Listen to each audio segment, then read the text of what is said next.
نحمدہ ونصلی ونسلم علی رسولہ النبی الامین المقین الحنین الکریم الرؤوف الرحیم اما بعد فاعوذ باللہ من الشیطان الرجیم بسم اللہ الرحمن الرحیم وَأَنَّهُ هُوَ أَضْحَكَ وَأَبْقَى صدق اللہ مولانا العظیم۔ معزز و محترم علماء کرام، قائدین تحریک منہاج القرآن اور اس عظیم جامع مسجد شیخ الاسلام میں موجود شرکائے جمعہ، اللہ رب العزت کا فضل و کرم اور احسان ہے کہ جس نے توفیق عطا فرمائی کہ ہم لوگ اس کے حضور سجدہ ریز ہونے کے لیے آج کے روز اس کے حکم کے مطابق جمع ہو۔ اللہ پاک ہم سب کا جمع ہونا اپنی بارگاہ اقدس میں قبول و منظور فرمائے۔ حاضرین مکرم، آج خطاب جمعہ کے لیے جس موضوع کا انتخاب کیا ہے وہ ایک ایسا مسئلہ ہے جو کم و بیش ہم میں سے ہر ایک شخص مرد و زن کو درپیش رہتا ہے، اور کئی بار ہم اس مسئلے کی بہتر مینجمنٹ نہیں کر پاتے، نتیجتاً وہ مسئلہ بڑھتا انسان کے لیے مضر صحت اور یہاں تک کہ اس کی جان لینے کا باعث بھی بن جاتا ہے۔ اسلام کہتا ہے کہ وہ امور جن سے سٹریس پیدا ہونا ہے اس کے بارے میں پہلے خیال کر۔ پھر آقا علیہ الصلوۃ والسلام نے تعلیمات عطا فرمائی، میانہ روی کا درس دیا، اپنے اخراجات کو مناسب طریقے سے خرچ کرو۔ لیکن ہم لوگ پیسے آ جائیں تو فضول خرچی کر دیتے ہیں، پیسے نہ آئیں تو پھر شکوہ شکایت اور تکلیف میں مبتلا ہو جاتے ہیں۔ تو ہم نے جب فائنینشیل مینجمنٹ نہیں صحیح کرتے تو اس کے نتیجے میں کسی بھی سٹیج پر جب فائنینشیل سٹریس آ جائے گا تو پھر انسان کہتا ہے کہ میں اب تکلیف میں ہوں، لیکن اس وقت اللہ اور اس کے رسول نے جو اسے تعلیم دی وہ نہیں سمجھا۔ جب تعلیمی زندگی کے اندر تھا، اسٹوڈنٹ تھا، وہ محنت کرنے کے سال تھے، نوجوانوں سے بات کر رہا ہوں، اس وقت تو پڑھائی نہیں کی۔ پھر جب تھوڑے مارکس کے ساتھ ڈگریز کر لیں اور ایک درمیانہ سا کیریئر بن گیا، اس کے بعد سٹریس میں مبتلا ہے، اچھا روزگار نہیں ہے، اچھی انکم نہیں ہے، ضروریات زندگی پوری نہیں ہوتی۔ جب جوانی تھی اس وقت محنت نہیں کی، اس وقت کمپیٹ نہیں کیا، اس وقت اچھے مارکس نہیں لائے، اس وقت اعلیٰ طریقے کے ساتھ ڈگری کو مکمل نہیں کیا۔ جب فراغت کے اوقات تھے اس وقت زیادہ سکل سیٹ کو انگیج نہیں کیا، اس وقت کھیلنے میں مصروف رہے، گھومنے پھرنے میں مصروف رہے، تو ایک میڈیوکر سا کیریئر بن گیا، درمیانہ سا۔ جب درمیانہ کیریئر بن گیا، بڑے ہوئے، پھر اللہ پاک سے مانگا میری ضروریات زندگی ویسے پوری کر جیسے فلاں ٹاپر کی کرتا ہے، جس نے محنت کی ہے جوانی میں، اور جس نے نہیں محنت کی تو وہ پھر ہم اس کو میچ کرنا مانگتے ہیں۔ پھر ان بیلنسز کو اچیو کرنے کے لیے انسان پھر حرام کمانے کی طرف جاتا ہے، پھر رشوت ستانی کی طرف جاتا ہے، حرام خوری کی طرف جاتا ہے، پھر وہ ایک اور سٹریس کی بنیاد رکھ رہا ہے۔ اس کے نتیجے میں دیر سویر اس پر الزامات بھی آئیں گے، جگ ہسائی بھی ہوگی، اس کی بے عزتی بھی ہوگی، گرفتاریاں بھی ہوں گی، جیلوں کے منہ بھی ہوں گے۔ اس وقت پھر اگلے بڑی تکلیف اور سٹریس کی بنیاد ڈال دیتا ہے۔ ایک پریشانی اور ایک سٹریس سے نجات کے لیے دوسرے سٹریس کی بنیاد ڈال دیتا ہے، پھر اس دوسرے سٹریس سے نجات کے لیے تیسرے سٹریس کی بنیاد ڈال دیتا ہے۔ یہی اللہ پاک فرماتا ہے جو کچھ ہے یہ تمہارے اپنے ہاتھ کا بھیجا ہوا ہے، خود کما کر آگے بھیجتے ہو، پھر اس میں سے جب کچھ لوٹ آئے تو پھر شکوہ کرتے ہو۔ تو اسلام سب سے پہلے تو ان امور سے سمجھا کر کہ ان امور میں نہیں داخل ہونا، یہ تمہاری زندگی کو تباہ کر دیں گے، اس سے پہلے روکتا ہے تاکہ انسان کو ان سٹریسز سے ویسے ہی نجات مل جائے، اور پھر ریگولر سٹریسز بچ جائیں جو انسان سے کام کے متعلق ہے، وہ محنت کرتا ہے، مشن ہے، یا ملکی حالات سڈنلی پیدا ہو جاتے ہیں، یا اخلاقی دینی حوالے یا محاذ سے کوئی مشکلات آ جاتی ہیں، تو وہ پھر وہ سٹریسز ہیں جن پر اس کا کوئی عمل دخل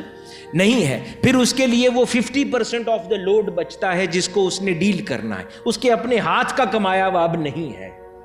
لیکن جب اپنے ہاتھ سے بھیجے ہوئے امور بھی ہوں، وہ بھی سٹریس بن کر لوٹیں، اور پھر باقی دنیا کے نیچرلی جو سرکمسٹانسز ڈیولپ ہونے ہیں اس کے نتیجے میں جو مسائل ہیں وہ بھی لوٹیں، تو پھر انسان دشواری اور پریشانی کا شکار ہو جاتا ہے۔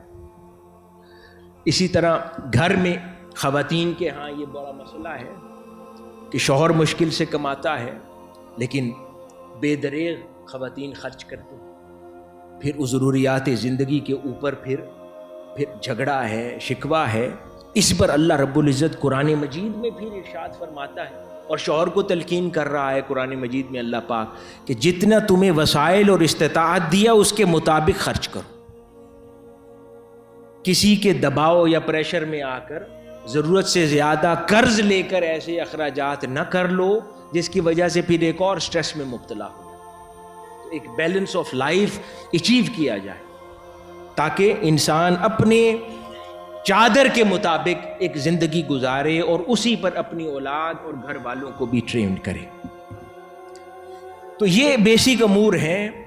جس کے اوپر اسلام ہمیں تعلیم دیتا ہے کہ پہلے سے اس پر عمل درآمدگی کر لی جائے تو زندگی کے اندر آسانی ہو جاتی ہے۔ مثال کے طور پہ اولاد ہے،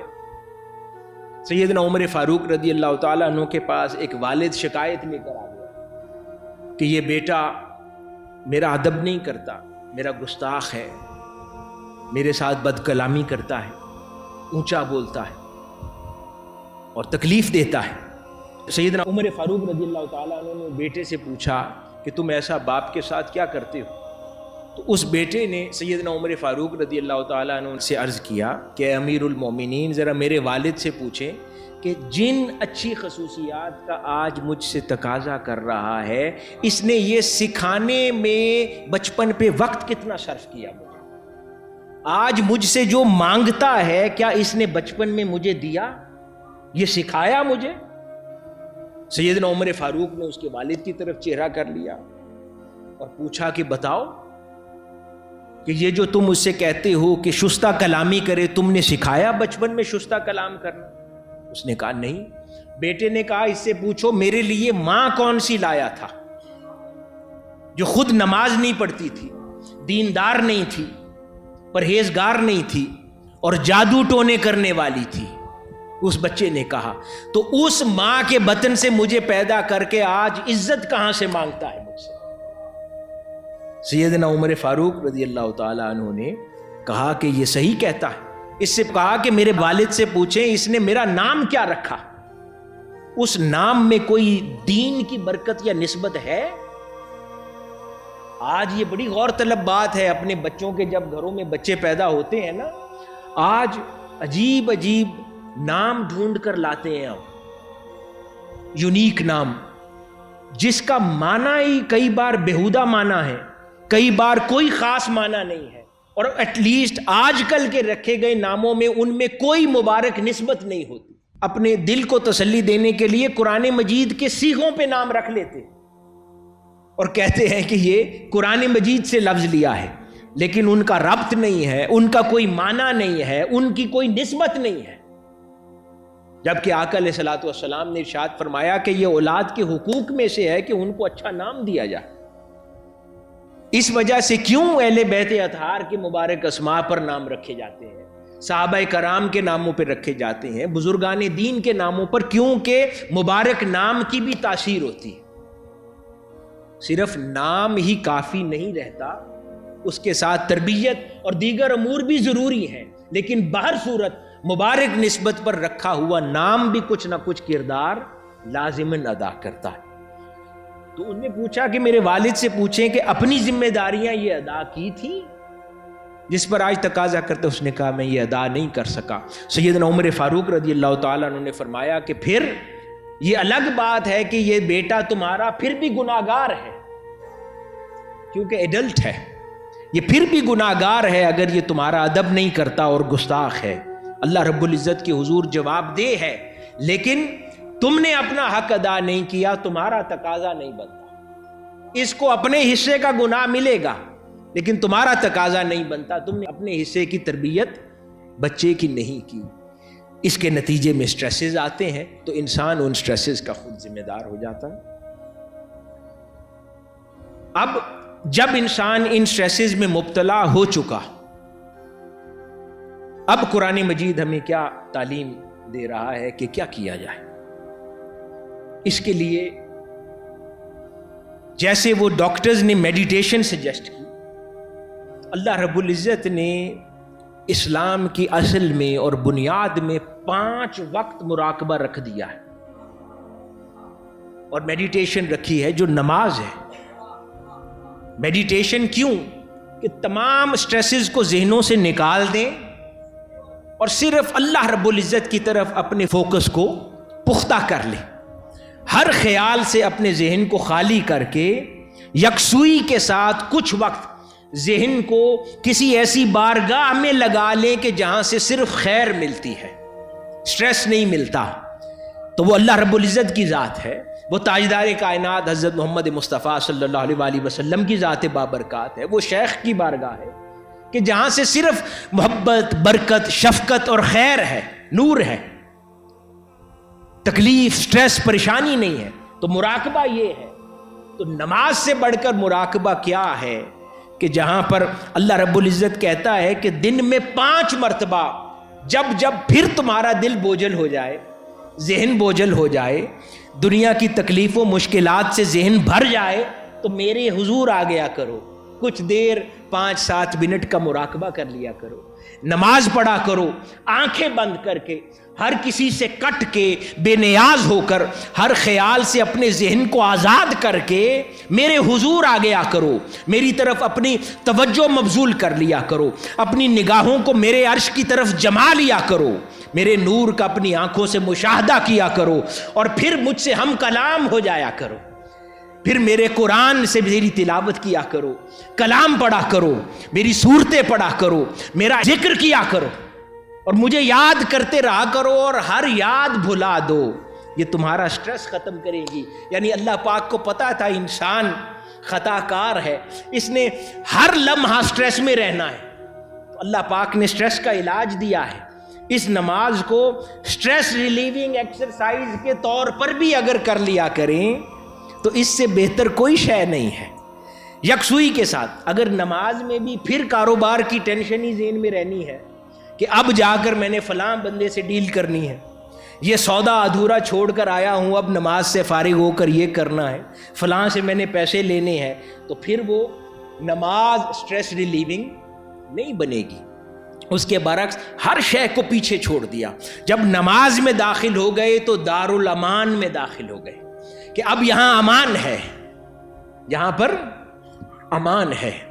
اعلیٰ حضرت کا کیا شعر ہے، تو ہے عبد مصطفیٰ،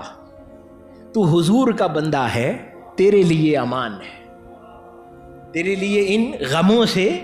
امان ہے۔ اگر وہ بندہ بن جائے، حضور کا سچا بندہ بن جائے تو پھر امان ہے۔ تو وہ نماز دارالامان ہے، اس میں انسان داخل ہو جائے، ہر خیال کو ترک کر دے، کچھ باقی نہ رہے، صرف یار کا خیال باقی رہے۔ پھر اس کے بعد جب تشہد میں بیٹھتا ہے، تاجدار کائنات صلی اللہ علیہ وآلہ وسلم پر سلام بھیجتا ہے، پھر حضور کا خیال آ جائے، حضور کے حسین مکھڑے کا خیال آ جائے، روضہ پاک کا خیال رہے، تو پھر ہر غم خود بخود، اور دن میں 5 مرتبہ باقاعدگی سے بلا ناغہ، یہاں پہ بہت سے نوجوان بیٹھے آپ سے مخاطب ہو، بلا ناغہ اپنی زندگی میں اس کو پختہ کر لیں کہ کچھ چھوٹ جائے نماز نہ چھوٹے۔ یہ دارالامان ہے، یعنی سٹریس ریلیونگ ایکسرسائز ہے۔ پھر اللہ پاک فرماتا ہے ایک اور مقام پر دوسری ٹیکنیک، اے ایمان والو صبر اور نماز کے ذریعے مجھ سے مدد چاہا کرو، یقیناً اللہ صبر کرنے والوں کے ساتھ ہوتا ہے۔ یعنی نماز سے، اپنی تکلیفوں میں نماز کے ذریعے مجھ سے مدد چاہو۔ ہمارا رویہ اس کے برعکس ہے، جب سٹریسز کا شکار ہوتے ہیں تو نماز بھی چھوڑ دیتے ہیں کہ میرا کسی کام کا دل ہی نہیں کرتا، نماز پڑھنے کا بھی دل نہیں کرتا، ذکر اذکار کا بھی دل نہیں کرتا، بے یقینی کی کیفیت میں مبتلا ہو جاتے ہیں، بے چینی اور بے سکونی کی کیفیت میں مبتلا ہو جاتے ہیں، جبکہ اس سے زیادہ بہتر موقع اور کون سا آنا ہے کہ جب انسان اللہ رب العزت کے حضور مراقبے کی حالت میں لوٹ جائے، نماز کی حالت میں اس کے حضور حاضر ہو جائے اور پھر اس کے حضور مناجات کرے، دعا کرے، اے میرے مالک تو ہی ہنساتا ہے، تو ہی رلاتا ہے، اب یہ میرا رونا ہنسی سے تبدیل کر دے، میرے دکھ اور غم اب آسانی سے بدل دے، پریشانیوں کو خوشی اور راحت سے بدل دے، جس نے دینا ہے اس کے ساتھ پختہ تعلق جوڑ لے۔ یعنی اپنے آپ کو سٹریس ریلیونگ ایکسرسائز اس طرح کرتے ہیں۔ پھر اس کے اندر ایک اور بڑا اہم حصہ جو ہے، تیسرا سبق جو قرآن مجید سے سٹریس ریلیونگ کے لیے ہمیں ملتا ہے، وہ توکل اللہ ہے، کہ توکل انسان کا پختہ ہو جائے کہ میرا مالک ہی دینے والا ہے۔ عوام الناس میں اور اہل اللہ میں بنیادی فرق کیا ہے، یا یوں کہہ لیں کہ صاحب مشاہدہ جن کو کہتے ہیں، ہم لفظ استعمال کرتے ہیں نا، فلاں شخص صاحب مشاہدہ ہے، مشاہدہ والا ہے۔ ایک ہوتا ہے صاحب مجاہدہ، محنت کرتا ہے، مجاہدہ کرتا ہے، اور ایک کہتے ہیں کہ صاحب مجاہدہ کے بعد اب وہ صاحب مشاہدہ ہو گیا ہے۔ وہ صاحب مشاہدہ اس کو کہتے ہیں کہ جو عالم اسباب میں تصرف الہیہ کا مشاہدہ کرتا ہے، وہ صاحب مشاہدہ ہے کہ عالم اسباب میں، دنیا میں در حقیقت براہ راست اللہ رب العزت کی انوالومنٹ کے ساتھ امور کی انجام دہی کا مشاہدہ کرنے کے قابل ہو جاتا ہے، وہ صاحب مشاہدہ ہے۔ وہ آنکھوں سے اپنی دعاؤں کو پورا ہوتے دیکھتا ہے،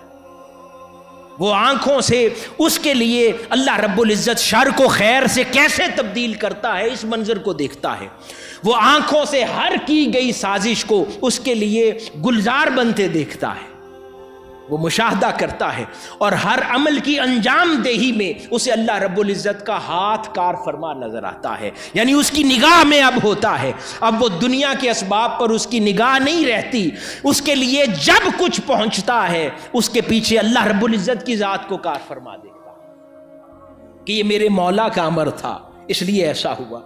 یہ میرے مولا نے میرے لیے مقرر کیا ہے اس لیے مجھے پہنچا ہے، یہ خیر میرے مولا کا فیصلہ ہے، یہ میرے مولا کی مدد ہے میرے لیے جو اتری ہے۔ ہر عمل، ہر لمحے میں اپنی صلاحیت نہیں دیکھتا۔ اس کا یہ مطلب نہیں آپ کسی کا شکریہ ادا کرنا چھوڑ دیں، وہ بھی کمزوری ہے، لیکن ہر عمل میں یعنی اللہ رب العزت نے اسے توفیق دی کہ اس نے میری مدد کر دی، تو ہر عمل کے پیچھے پھر اپنے خالق اور مالک کو کار فرما دیکھتا ہے، تو وہ پھر مشاہدہ کرتا ہے۔ اس لیے توکل اللہ کی ذات پر انسان جتنا مضبوط کرتا چلا جاتا ہے تو اللہ پاک اس کو اس کی پریشانیوں سے نجات عطا فرما دیتا ہے۔ آخری بات، قرآن مجید کے اندر بہت سارے مقامات، عموماً ہم نے ایک آیت مبارکہ تو ہم نے سن رکھی ہے نا، الا ان اولیاء اللہ لا خوف علیہم ولا ہم یحزنون، کہ اولیاء اللہ وہ ہیں کہ جنہیں نہ کوئی خوف ہے نہ وہ غمگین ہوتے ہیں۔ لیکن اللہ رب العزت نے کئی اور مقامات پر قرآن مجید میں اسی طرح کے الفاظ ارشاد فرمائے ہیں اور مختلف صورتوں میں ارشاد فرمائے ہیں کہ اللہ رب العزت کن کن لوگوں کو خوف اور غم سے نجات عطا فرما دیتا ہے۔ جیسے ایک مقام پہ ارشاد فرمایا، تم سب جنت سے اتر جاؤ، پھر اگر تمہارے پاس میری طرف سے کوئی ہدایت پہنچے، جو بھی میری ہدایت کی پیروی کرے گا نہ ان پر کوئی خوف طاری ہوگا اور نہ وہ غمگین ہوں گے، یعنی ان کے لیے بھی یہ خوشخبری فرمائی۔ ایک اور مقام پر ارشاد فرماتا ہے، بے شک جو لوگ ایمان لائے اور جو یہودی ہوئے، جو نصرانی ہوئے، جو صابی تھے، ان میں سے جو بھی اللہ پر اور آخرت کے دن پر، یعنی ان کا ذکر ہو رہا ہے ان کی امم کے دور میں، اور مسلمانوں کے لیے حضور کی امت کا ذکر ہے، اور آخرت کے دن پر ایمان لایا اور اچھے اعمال کیے تو ان کے لیے ان کے رب کے ہاں ان کا اجر ہے، اور ان پر نہ کوئی خوف ہوگا اور نہ وہ غمگین ہوں گے۔ ایک اور مقام پر قرآن مجید میں اسی طرح ارشاد ہوا، ہاں جس نے اپنا چہرہ اللہ کے لیے جھکا دیا، یعنی خود کو اللہ کے سپرد کر دیا، اور وہ صاحب احسان ہو گیا، اس کے لیے اس کا اجر اس کے رب کے ہاں ہے، اور ایسے لوگوں پر نہ کوئی خوف ہے اور نہ وہ رنجیدہ ہوں گے۔ تو حاضرین مکرم، کئی مقامات پر اللہ رب العزت نے نہ وہ خوف زدہ ہوں گے نہ رنجیدہ ہوں گے، ہر اجر اور اجر عظیم کے بعد اللہ رب العزت نے اس نعمت کا ذکر کیا ہے۔ اس سے ایک بات سمجھ آتی ہے، یہ جو زندگی کے سٹریسز ہیں نا، یہ خوف اور غم کا ہی نتیجہ ہے۔ کچھ سٹریسز خوف کی دین ہے اور کچھ سٹریسز غم کی دین ہے۔ جب انسان خوف زدہ ہوتا ہے فلاں چیز نہ چھٹ جائے، فلاں چیز نہ ضائع ہو جائے، تو خوف اس کو سٹریس میں مبتلا کرتا ہے، اور جب کوئی چیز رونما ہو جاتی ہے تو پھر غم اسے سٹریس میں مبتلا کرتا ہے۔ اور اللہ رب العزت نے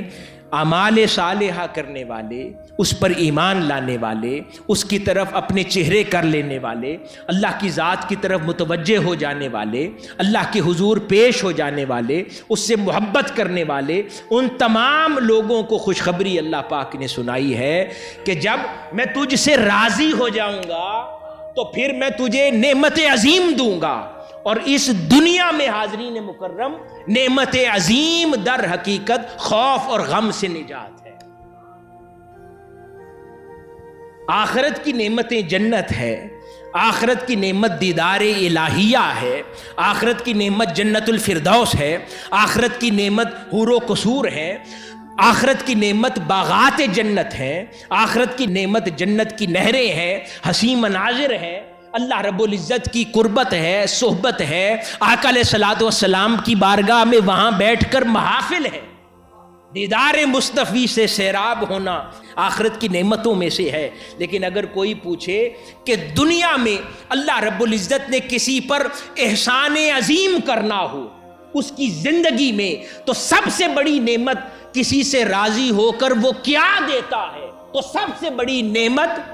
لا خوف علیہم ولا ہم یحزنون ہے، کہ اللہ پاک اس کو اس دنیا میں رہتے ہوئے خوف اور غم سے نجات دے دیتا ہے۔ اس سے مراد یہ نہیں ہے کہ اب اس کے لیے خوف کے معاملات رونما نہیں ہوں گے، یا اس کے لیے غم دینے والے واقعات نہیں ہوں گے، نہیں، اس کے لیے خوف بھی آئے گا، اس کے لیے غم بھی آئے گا، وہ اس کو ڈیل کر لے گا، خوف اور غم اس کے دل تک نہیں پہنچ پائے گا۔ تو حاضرین گرامی، تو دنیا میں سمجھ لیں، کیونکہ دنیا میں انسان دوزخ، جو دوزخ ہے نا،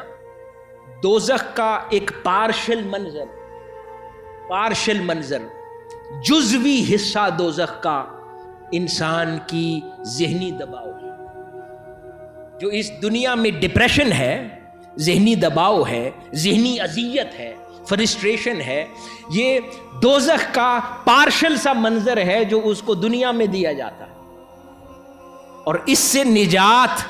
بھی اللہ رب العزت نے جنت کی راحتوں میں سے بھی اسی دنیا میں رکھی ہے، جو اس کا مقابلہ کرتی ہے، وہ لا خوف علیہم ولا ہم یحزنون ہے، کہ اللہ پاک جب خوف، غم اور سٹریس اسے ڈرانے آتے ہیں، پریشان کرنے آتے ہیں، تو لا خوف علیہم ولا ہم یحزنون کی شیلڈ اسے بچانے آ جاتی ہے، اگر اللہ پاک نے اسے مہیا کر رکھی ہو۔ تو جن لوگوں پر اللہ پاک احسان عظیم فرماتا ہے،